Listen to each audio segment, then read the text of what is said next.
In the Stouty family, they're bizarrely dying off, one after another. A husband dead of natural causes. There was no autopsy, no testing. He was cremated. His ashes were scattered at a lake. That was it.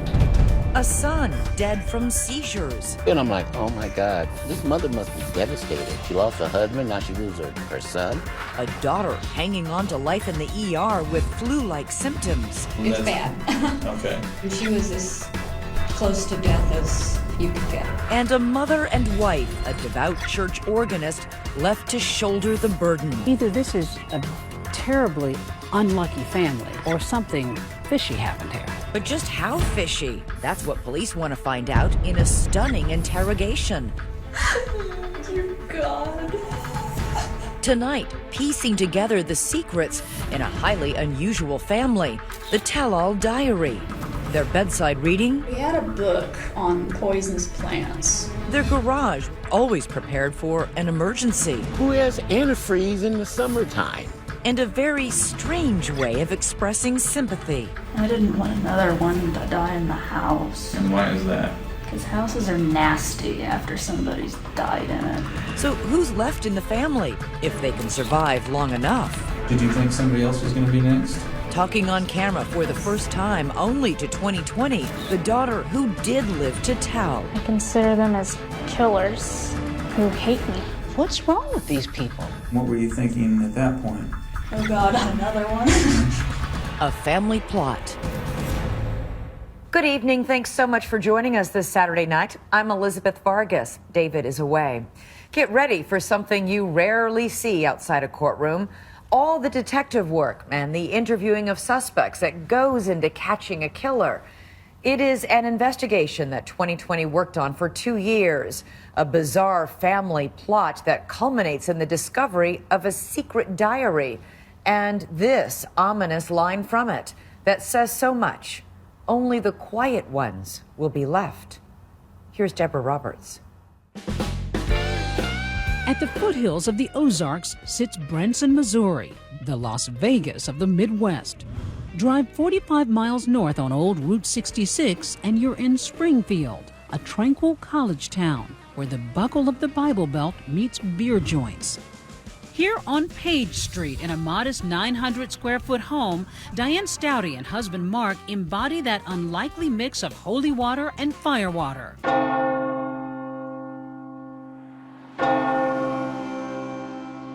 She's the church organist down at Redeemer Lutheran. Hey, I'm just a female Judas. He's the lead singer and guitarist of a local blues band, Messing with Destiny. You'll get the irony a little later.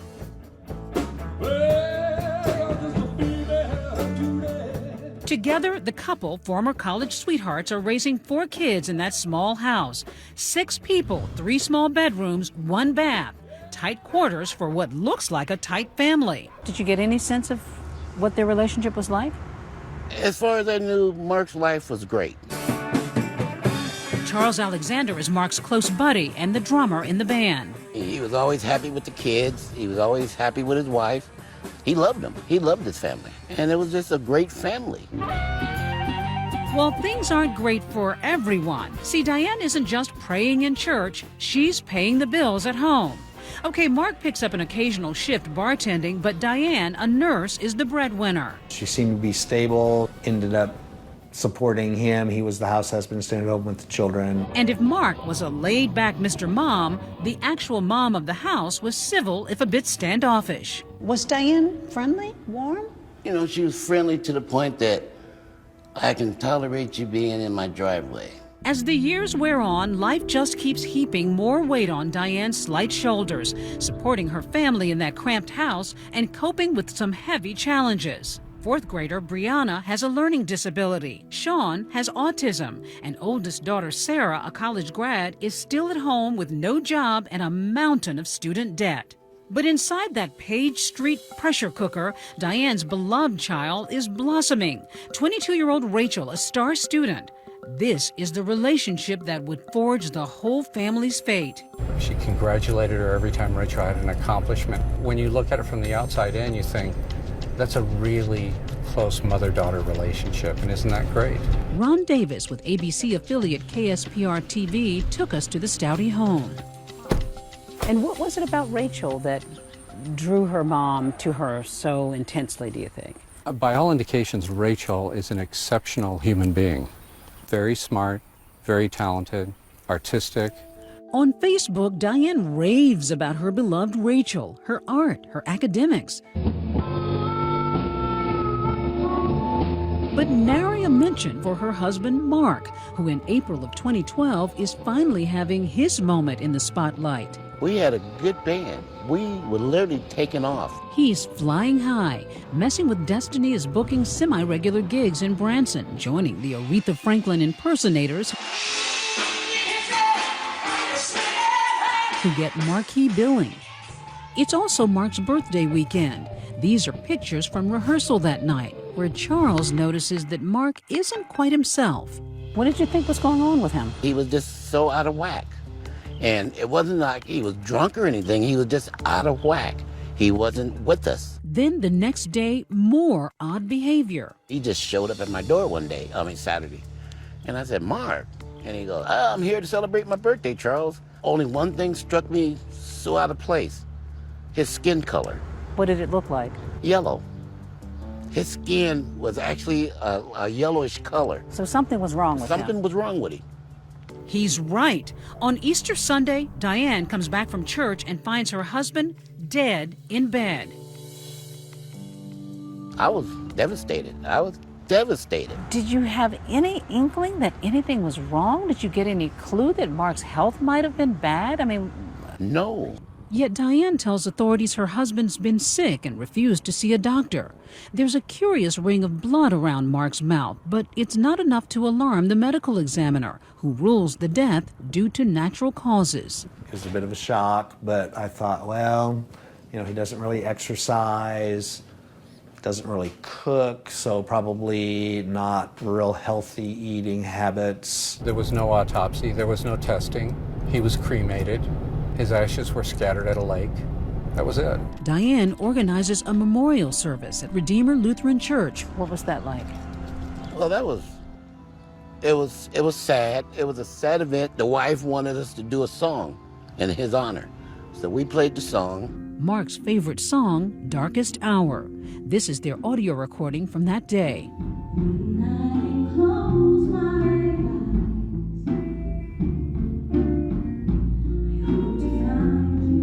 As the family copes with Mark's sudden death, there's a small consolation, a $20,000 life insurance payout, enough for Diane to move the family to a new neighborhood and a larger home. They moved into this house right here. Oh, big difference. It definitely is. It's a step up from where they were. When we come back, the Stouties may have moved on up, but their bad fortunes are just beginning. The coroner's van was in their driveway. Because whatever afflicted Mark seems to run in the family. I said it was impossible. I was floored. And eventually, police will suggest a different diagnosis. My husband died last year of a heart attack. Did he? Stay with us.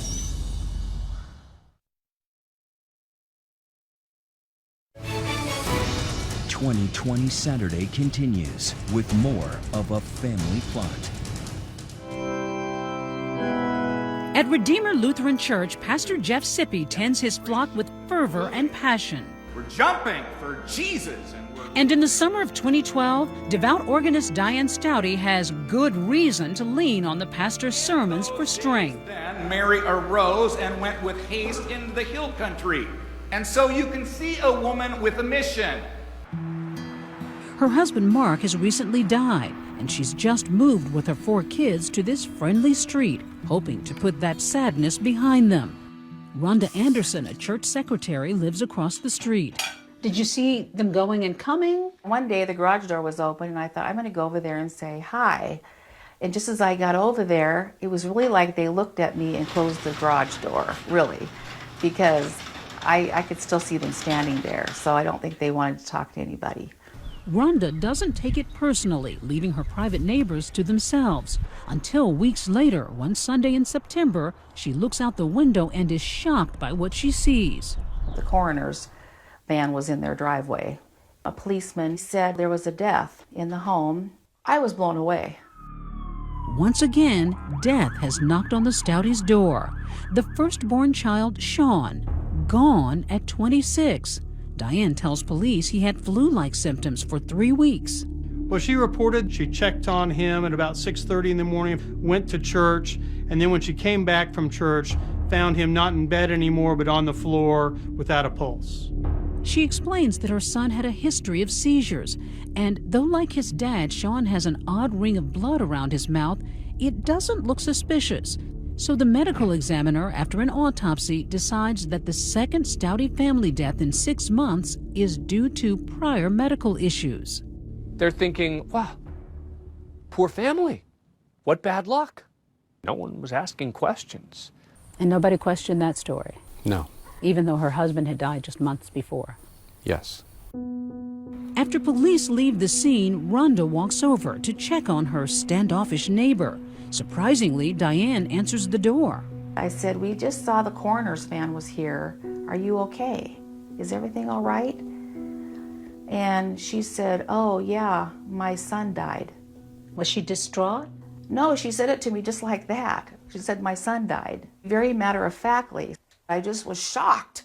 Rhonda may be one of the few people Diane talks to about Sean's death, because for him there is no funeral, no memorial, not even an obituary. Like his father, Sean is quickly cremated. I'm like, oh my God, this mother must be devastated. She lost her husband, now she loses her son. Now only the Stouty women are left. Diane, her darling Rachel, 12-year-old Brianna, and Sarah living their secluded lives. I think they closed the doors even tighter because you didn't see them outside. I don't know how they even got their mail because we didn't see them at the mailbox. Then, the following June, could it be true the Stouty plague strikes again? This time it's Sarah. Diane has seen this end badly before, so she takes her 24-year-old daughter to the emergency room. Sarah is sick, goes to the hospital, gravely ill. Sarah's in very grave condition. It does not appear that she is going to survive. Sarah's kidneys shut down, pancreas and other organs failing. Worst of all, her brain is hemorrhaging blood. Diane turns to Facebook, maybe hoping for divine intervention, asking for prayers as my daughter Sarah is in critical condition. Diane's brother-in-law, Michael Stouty, is floored by the post. Wow, it's like a lot of bad luck here in this family. What's going on? A good question. What is going on? 911, where is your emergency? Finally, someone in Springfield, someone claiming to be close to the family, calls in a tip to police, hinting that the pious church organist may harbor an unholy family secret. What did the caller say exactly? That Diane Stouty might be responsible for 2 or 3 homicides. Again, brought up Mark's death, Sean's death being very close proximity to each other. Also spoke about the potential that Sarah was going to die as well. So the caller was essentially blowing the whistle on Diane Stouty. Correct, yes. Armed with that anonymous tip, Springfield Police Detective Neil McCamus begins investigating. He starts by pulling the reports on Mark and Sean's deaths. The uncanny similarities are stunning. Mark was experiencing flu-like symptoms for several days prior to his death. Same type of description with Sean. Now we have Sarah that's also in the hospital with flu-like symptoms. Police are now connecting the dots. Then Detective McCamus visits the hospital, where he gets more troubling news from Sarah's doctor. He had told me that they had performed several tests. They couldn't figure out what was going on, and he said that he was suspicious that it was a possible poisoning case. So your radar goes up? Definitely. Police figure it's about time Diane Stouty answers some questions. She voluntarily comes to the station, and in interview room number 3... Is it Stout? Stouty. One of the strangest police interviews we've ever broadcast begins. Diane discusses Sarah's critical condition. I'm looking at the lab reports and it's like, you can't be living. Her kidneys were shot. She had a brain bleed. Her pancreas was acting up. Well, it's bad. Okay. I mean, she was as close to death as you could get. Her affect may seem strange, but remember, this is a woman dealing with great stress, emotionally and financially, and her family's crumbling one by one. My husband died last year of a heart attack. He had a lot of medical issues. Did he? So, yeah. What kind of stuff did he have? Oh, he had liver problems. He was diabetic. He wouldn't quit smoking. Do you have a son as well? No, not anymore. He died. He stopped breathing during one of his seizures. I've just never heard of anybody dying from a seizure before. Is that pretty common? It can happen. And I'll be back here. The detective steps away, but when we come back, he does too, to turn up the heat on the Merry Widow. There's been some things that have come up during the investigation. It's time to learn what's really going on behind closed doors at the Stouty home. I'm horrible. I'm a horrible mother. Stay with us.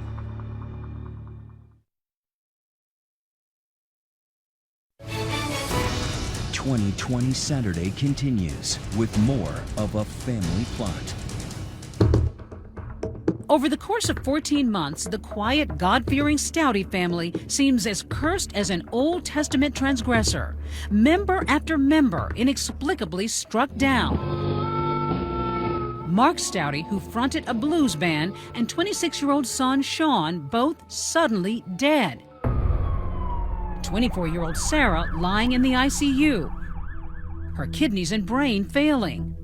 Now police want to know, is this a matter of bad luck or bad intentions? Which is why Diane Stouty, wife, mom, and church organist, is sitting in the interrogation hot seat. Don't know what I can tell you. With cameras rolling, Detective McAmis asks about her marriage, and for the first time glimpses a reservoir of resentment. We were still married, but it was not what you call a good marriage. Have there been any infidelities on either side? He had. He was running around and he would drink and smoke pot and... So he wasn't a very good guy, is what you're saying? Yeah. Even with all his faults, I still loved him. In this police interrogation video, Diane reveals cracks in the foundation of the Stouty home. Was there ever any physical abuse towards you? No. Nothing like that? I mean, I didn't think it was that bad. But my kids would probably say otherwise. I wasn't happy. Okay. Now watch as he deploys a classic interrogation technique, shifting from inquisitor to sympathizer. I'm a believer myself, so I understand where you're coming from on that. He tells Diane sometimes even the righteous reach a breaking point. So what happened with Sarah? As far as did I do something to her, I didn't do anything to her.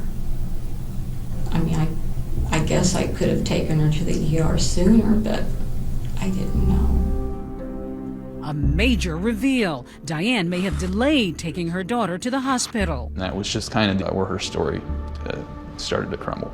But I'm horrible. I'm a horrible mother. Then a suggestion that Sean may have been suicidal. But again, she admits she did nothing to help. He'd been threatening to kill himself, and I didn't want to bother because I was tired of it. I'm such a crummy person. Now is your chance to tell us why and to show some remorse and ask for forgiveness. Then she drops a bomb. Put it really short and sweet. I knew they were drinking antifreeze. Drinking antifreeze? And I was so mad at them, I didn't want to take them in. You knew, Diane, that they were drinking antifreeze because you were giving it to them. And I didn't know what else to do. I really didn't. And there it is. After 2 hours in the box, Diane Stouty quietly confessing to poisoning her own children with antifreeze. This is a woman who's admitting that she killed her son and tried to kill her own daughter. What are you making of this? I was just totally astonished, to be honest. I couldn't believe what I was hearing. There were times I didn't know what to say or how to react. How long had you been giving them the antifreeze? Maybe a couple of days. And what were you putting it in? Coca-Cola. How much would you put in? A couple of teaspoons, maybe. But why antifreeze? She explains that it's easy to get and easy to disguise. The main ingredient, ethylene glycol, a colorless, odorless, sweet-tasting, and deadly chemical. Killing someone with antifreeze is a classic way to try to mask what you're doing. It takes time, it's relatively flavorless, and there are no immediate signs after death unless you're looking for them. Now it's all pouring out, a full-blown confession. Diane admitting she poisoned her husband Mark the exact same way, spiking his Gatorade with antifreeze. Apparently, she'd had it with a husband she considered an abusive deadbeat. By then, I hated his guts. He would throw things at me. He would throw things at the kids. And I guess I just had enough. Killing her husband's awful enough, but a mother poisoning her own children? This mom's motive is downright chilling. Both Sean and Sarah would just basically, I don't know, trash the house and never helped support or even contribute. Sean would be interfering with whatever I would do. So if he was just a constant bother, wouldn't leave you alone. Oh, he was more than a bother. Would a pest, would that be a good word for it? No, it was more than that. My husband got on my nerves. I couldn't stand him. And my son, was a pest. I mean, did she seem like at her wit's end? No, she, again, throughout, she stayed flat. Even when she's telling me that information, she seemed unfazed. Yep, unfazed even by the ultimate kicker, why she poisoned her daughter. And then with Sarah, you talked about, she wasn't getting a job, and then she had these student loans, and you were going to end up having to pay for them. That's pretty much. And you just had it with her as well. I'm not a perpetual killer. I'm just stupid. I regret doing it. I really do. I've screwed up everybody. I've screwed up my whole family. But it's too late. Here come the steel bracelets. Right now, you're going to be under arrest. Case closed? Not by a long shot. See, police are about to search the Stouty home and will find a purple diary with some very purple prose. This was a key piece of evidence. It will prove that Diane had a partner and eyes on another target in these horror movie homicides. Next.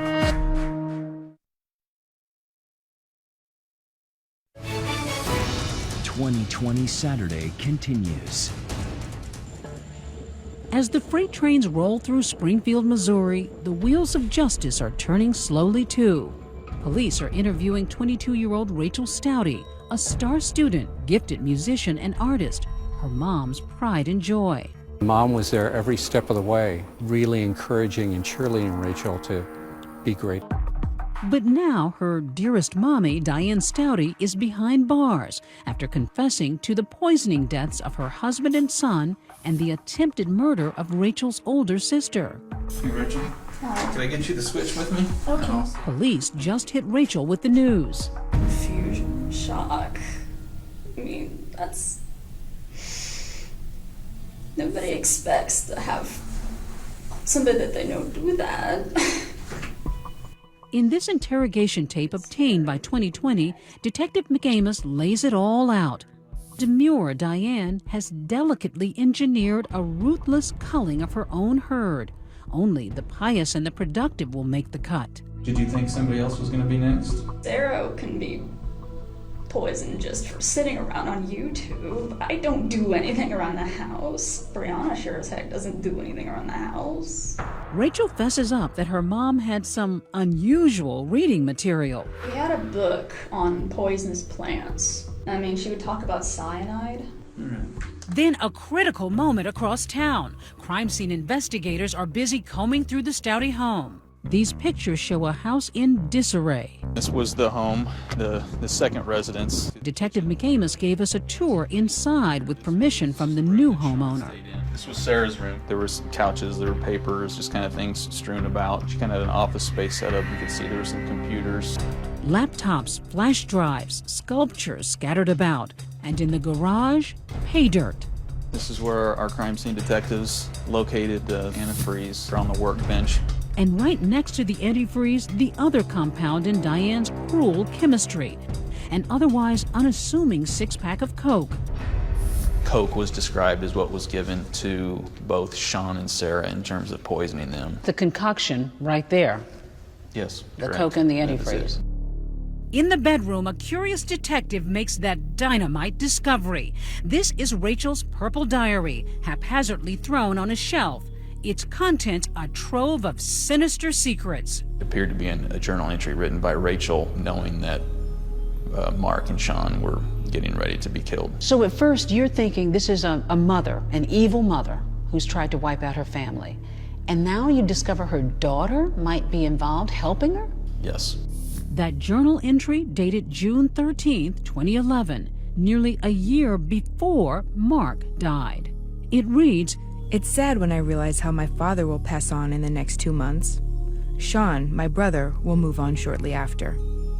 It will be tough getting used to the changes, but everything will work out." That's pretty chilling. Very. She's writing in a journal about killing her father and her brother. It was extremely alarming. I'm going to have you wait here for just a second. Back at the station, Detective McAmis leaves the room and gets briefed on that explosive diary.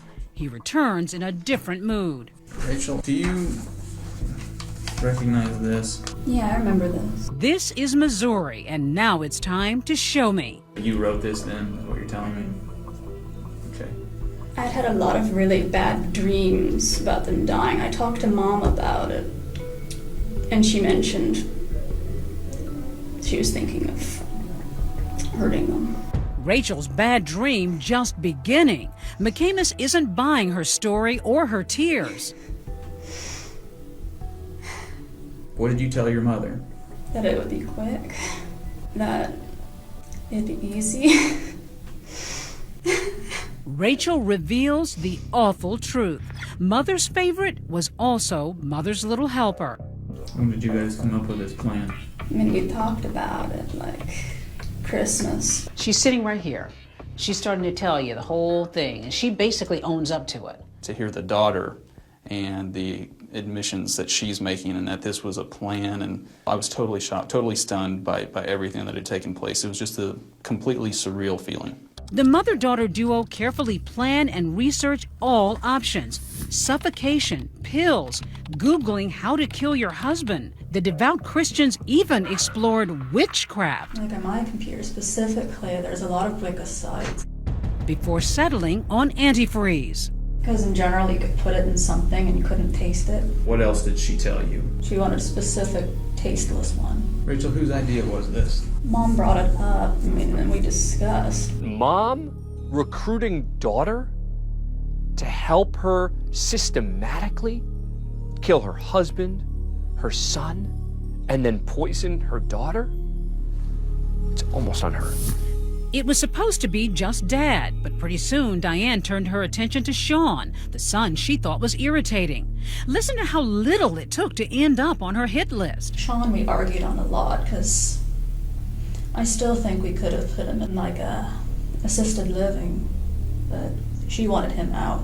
What did you say when she talked about killing Sarah? Sarah was equally unneeded. We could have found someplace else for her. She was very adamant on that Sarah was just a burden, that Sarah needed to be taken care of. Rachel, too, now under arrest, charged with murdering her father and brother. Her sister Sarah still fighting for her life. When Rachel was arrested, there was a big clue found in her purse. That's right. Her purse was searched, incident to arrest, and there was a note. With her sister Sarah hospitalized, the star student Rachel had authored a poem worthy of Edgar Allan Poe. Once upon a time, there were 6. Now, there are 3. Only the quiet ones will be left. My mom, my little sister, and me. Wow. That's pretty cold stuff. This is a very cold and depraved murder. The Springfield poisoning case. 2 people dead, 2 in jail, 1 in the hospital. The family was poisoned with antifreeze. The next day, the tale hits the news like a twister. While down at the county courthouse, a rare sight. A mother and daughter, both arraigned for murder. No way, this cannot be true. Not right here in our little neighborhood. But no one is more surprised than Mark's old bandmate, Charles Alexander. I was floored. And when I heard that he was poisoned, then I just cried. I collapsed. I said, I can't believe this woman did this. Looking back, he begins recalling little quirks about his friend's wife. I was never really allowed in the house for some strange reason. It was always at the garage. And it was so strange. I seen antifreeze bottles sitting in the garage, and I'm thinking, who has antifreeze in the summertime? Strangest of all, Diane's blasé manner after Mark died. I went to her house and asked her what happened. And she proceeded to tell me like she was giving me a recipe to a cake. No emotions, no nothing. Just matter of fact. It was just like, oh, he died and you add 2 eggs. Also shocked, Diane's fellow church members at Redeemer Lutheran. Well, maybe except for one. Remember that anonymous 911 caller who first tipped off police? Do you ever find out who blew the whistle on her? We were able to determine that the anonymous caller was actually the pastor at Diane's church. The pastor turned her in? Yes. Pastor Jeff Sippy. If you are not praying for your children, if you are not deeply invested in them, I'm going to tell you this, no one else is either. The leader of the flock compelled by his own conscience to root out the wolf among them. He declined our requests for an interview. So he knew that something was evil here. I think he definitely had his suspicions. Diane's demeanor after the deaths, he told me he couldn't take those feelings, that he had to call it in. When we come back, 2 Stouties in jail awaiting trial, 2 Stouties dead, and a 3rd in ICU. But this one regains consciousness and lives to tell. Did she suspect that her soda was spiked? So you read in her journal she was trying to kill you? She tells her story only to 2020 next.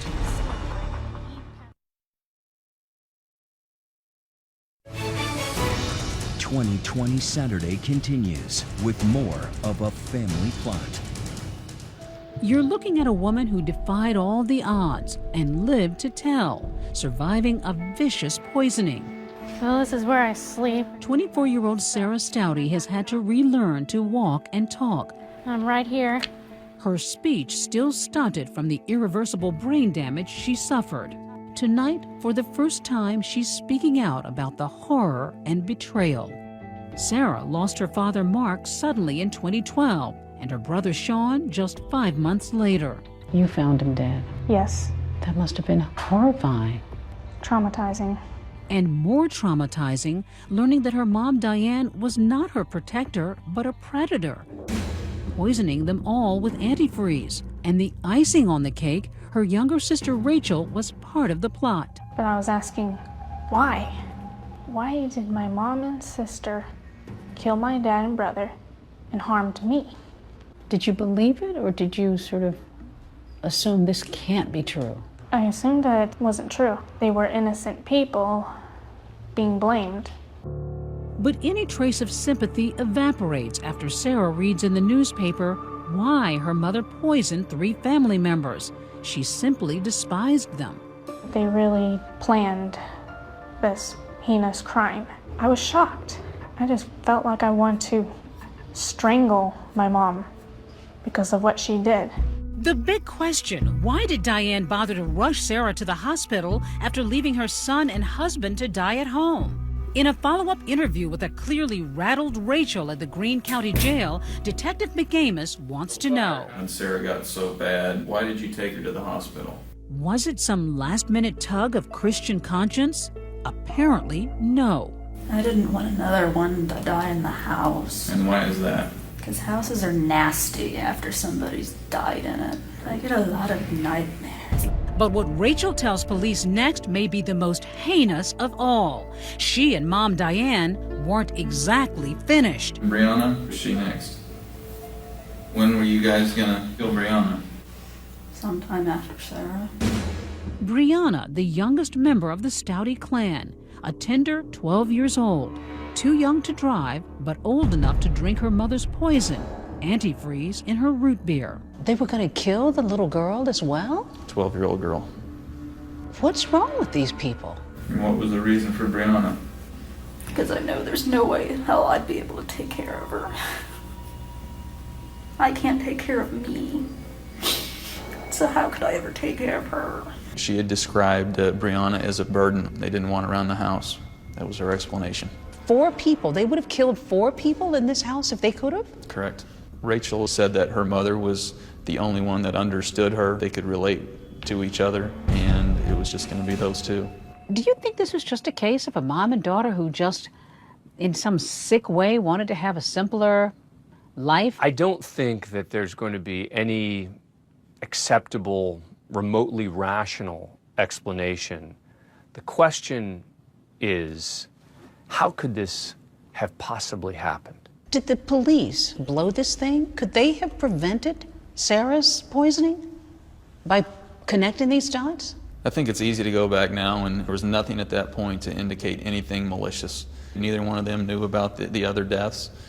But what about the medical examiner's office, who critics say bungled the bodies of Mark and Sean by missing obvious signs of foul play? They defend their work on the case.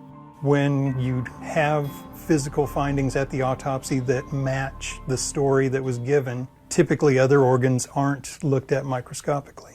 Saying antifreeze is difficult to detect unless you're looking for it. Later tests did confirm that Sean's body had the presence of that killer chemical, ethylene glycol, found in antifreeze. That news came a bit late for Sarah. Still, she's learned to accept her new reality, living in an assisted care facility, more alone than ever. Do you still consider them family? Not anymore. I consider them as killers who hate me. You're angry. I just felt like I want to slap both of them and calling them B words. Their family plot uncovered, perhaps it's no surprise that mother-daughter murderers would eventually turn on each other. And sure enough, Rachel made a last-ditch effort to save herself with a plea deal. Reaction to a guilty plea from Rachel Stouty, the Springfield woman charged with poisoning 3 of her family members. Throwing her mom under the bus. That's crucial. The fact that her daughter has pled guilty, seems ready to testify, could in and of itself be enough to convict her and potentially send her to death row. When we come back, Diane Stouty in court. And for the first time, the daughter she poisoned coming face to face with her sister and mommy dearest. And what would you say to Rachel and to your mom? Stay with us.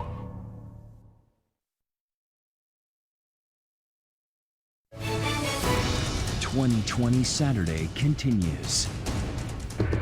Judgment Day for Diane Stouty. She enters the courtroom, her back against the wall, facing death by lethal injection. But then... You intend to enter a plea of guilty in this case? Yes. Pleading guilty to killing her husband and son. Sentenced to life in prison without parole. Also in court, in the front row, the daughter she tried to kill, 24-year-old Sarah, facing her mom who poisoned her with antifreeze. I'd prefer to be a survivor than a victim. She not only took away my dad and brother, but she took away my independence. Callous to the end, Diane never bothering to look at her damaged daughter. Yet weeks later, when it's Rachel's turn to be sentenced, she dissolves into tears, reading a statement to her sister. I'm sorry that I couldn't find the courage to stand up for what was right.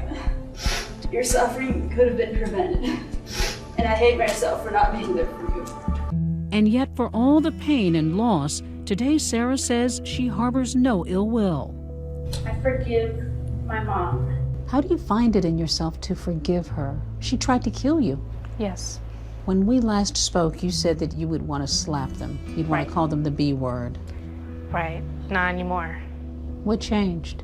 As time went by, I matured. She smiles fondly when sharing photographs of a life that seems like a distant memory. That little boy here is my brother, Sean. That's me. You're such a cute little girl. A family gone, but not forgotten. What do you find as memories hanging out with your dad? Oh, I love going to concerts with him.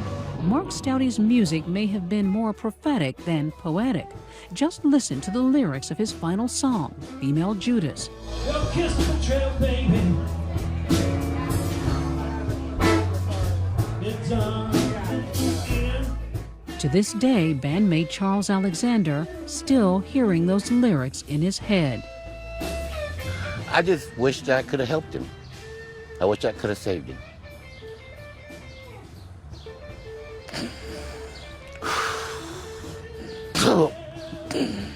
Who would do that to their family? Why? There's bad relationships everywhere, but you don't destroy your own family.